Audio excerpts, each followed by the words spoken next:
Um dos pontos principais da última e terceira temporada de Bad Batch é o projeto Necromante do Palpatine. Essa fusão de meio ciência, meio força, meio essa manipulação através da clonagem vai fazer com que o Palpatine consiga transcender para aquilo que nós visualizamos no episódio 9. Aos trancos e barrancos, o vilão conseguiu chegar naquele aspecto ou espectro que acabou lutando contra a Rey lá no episódio 9. O controverso, é ruim, mas essa é a lore e essa é a história de Star Wars. E aqui a gente vai analisar, é claro, logo depois de você deixar o seu like, se inscrever aqui no canal, compartilhar esse vídeo com seus amigos, como o projeto Necromante vai ser realizado. Para a alegria de poucas pessoas, eu acredito, e para a tristeza de muitos, Palpatine retornou no episódio 9. Só que eu acho que isso não é nem a coisa mais ruim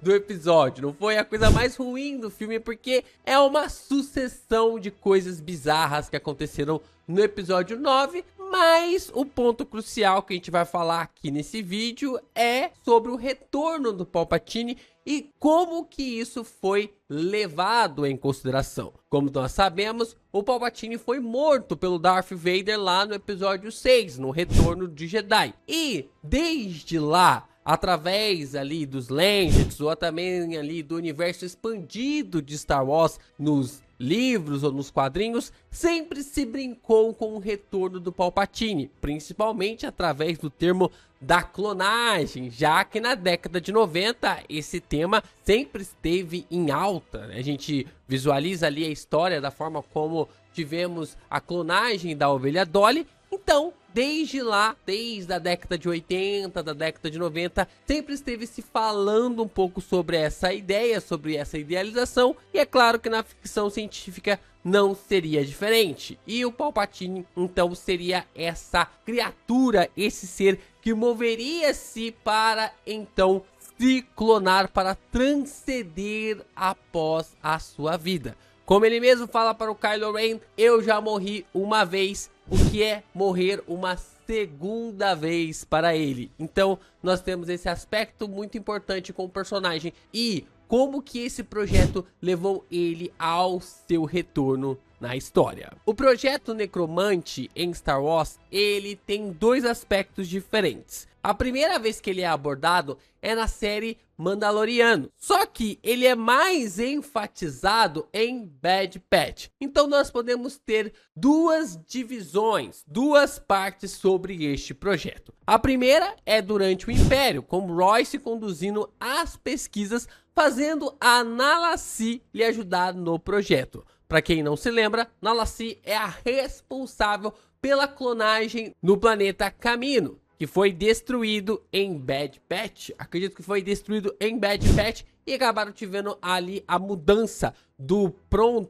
da parte científica do Império para outro planeta, que agora é em Tantis, que é esse planeta desconhecido na qual os clones querem descobrir onde fica. E a Nala Se, ela está sendo forçada a ajudar o Império a continuar com a clonagem. Assim, nós também temos um pequeno aspecto relacionado a isso durante a série Mandaloriano, quando nós observamos o Conselho das Sombras se reunindo, dizendo que agora eles precisam seguir com o projeto Necromante, mostrando que ainda assim, mesmo depois de morto, o Palpatine ainda tinha os seus aliados e que eles deveriam seguir com o projeto para trazer ele de volta à vida. Será que isso que significa ali o projeto Necromante? Tudo leva a crer que sim. Mas qual que é a dificuldade então para clonar o Palpatine? Qual seria a dificuldade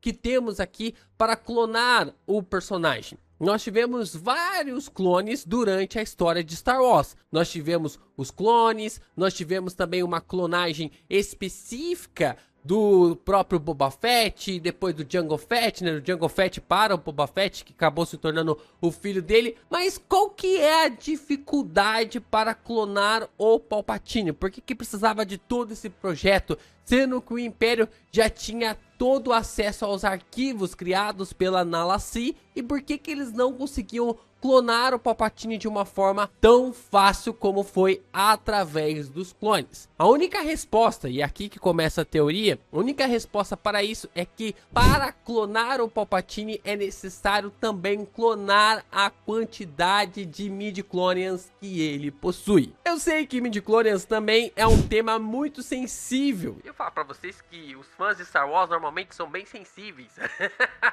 Eu me coloco no meio, mas eu vou falar para vocês que esse ponto ele é extremamente importante para a gente tentar entender como a clonagem do Palpatine é difícil, é mais difícil do que os clones habilmente, porque o Palpatine, para ser clonado, ele precisa ter a mesma quantidade de midi-chlorians que ele possui no seu corpo atual. Isso porque se ele for para um corpo na qual não tem a mesma quantidade de midi-chlorians, é claro que a sua assimilação com a força vai ser menor. Logo, a sua força e o seu poder também vai ser menor. A sua capacidade de manipular a força, o seu entendimento sobre a força vai ser menor, por mais que ele tenha todo o poder, como ele mesmo fala, né? Que ele mesmo acaba dizendo aquele meme muito absolute power, que ele acaba dizendo, ele não teria isso, né? Então, quando a gente começa a pensar nesse sentido, clonar a mesma quantidade de midi-chlorians é bem diferente de conseguir clonar o corpo específico do personagem. Clonar o Palpatine é fácil, agora a questão é clonar a sua manipulação, o seu poder através da força. E como a gente pode observar, a clonagem é muito bem estabelecida durante a lore de Star Wars. Durante toda a história, podemos ver vários clones surgindo, como eu já falei. A gente teve mais de 7 temporadas de Clone Wars e 2 filmes focados neles. E nós não tivemos nenhum clone manipulando a força. Esse que é um ponto interessante. Por mais que a gente tenha tanto destaque relacionado aos clones, é bem interessante parar para pensar que nenhum clone foi capaz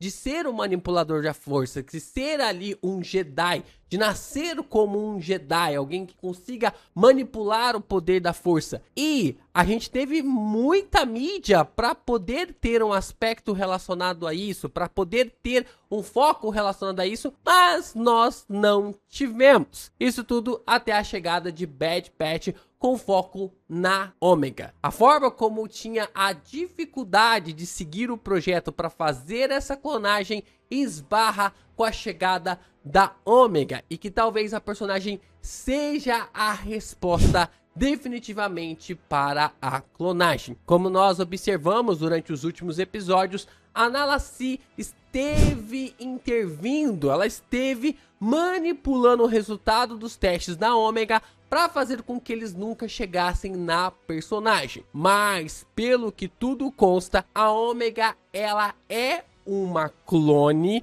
que tem algumas adaptações em seu corpo e que ao mesmo tempo é um pouco diferente dos seus irmãos. Ela tem a mesma capacidade do Jango Fett, né, que tem ali a clonagem, a base do Jango para os demais personagens, para os demais clones que vieram depois, mas ela tem algo a mais. Ela tem esse algo a mais relacionado à quantidade de midi-chlorians, ou como eles estão chamando, a contagem M que a personagem pode proporcionar. Então, se a Ômega for confirmada totalmente sendo adaptável como uma clone para fazer essa manipulação para o Palpatine, aí o Imperador tem a faca e o queijo para poder transpassar a morte e voltar no episódio 9. Por isso que o Palpatine quer tanto ela, por isso que o Royce está correndo tanto atrás dela, porque ela já é uma clone com uma contagem M alta. Com a Ômega tendo essa capacidade, fica muito possível clonar o Imperador, tanto em aparência, como os clones normalmente conseguem fazer,